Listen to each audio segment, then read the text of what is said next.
పుట్టింటి తరఫున ఉన్న ఒక్కగానొక్క దిక్కు నువ్వే కదా. ఇన్నాళ్ళు ఎక్కడికి వెళ్ళావు, ఎలా ఉన్నావు? ఎక్కడికి వెళ్ళలేదక్కయ్య, ఊళ్ళోనే ఉన్నాను. ఊళ్ళో ఉండి నాకు కనపడకుండా ఉన్నావా? ఉంది, ఎళ్ళమట ఊళ్ళమట తిరిగి కనపడ్డా నేనేం మామూలు మనిషినా? నేను చట్టాన్ని గౌరవించే వ్యక్తిని. నా కృషిని గుర్తించి ప్రభుత్వం వారు వారి గెస్ట్ హౌస్ లో నన్ను రెస్ట్ తీసుకోమన్నారు. వారి భోజనాలే, వారి కాపీలే, వారి పలహారాలే. ఎంత అదృష్టం, ఎంత అదృష్టం.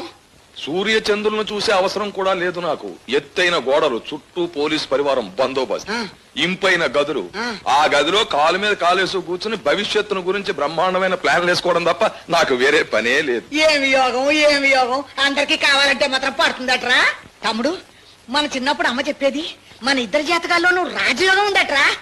అది సరే గాని ఆఖరికి పోనీ మీ మేనలుడు బారసాలకైనా వస్తావని 1000 కళ్ళతో ఎదురు చూసావు నేను, మీ బావగారును. నాకు రావాలనే ఉందక్కయ్య, కానీ ఎలా రని చెప్పు.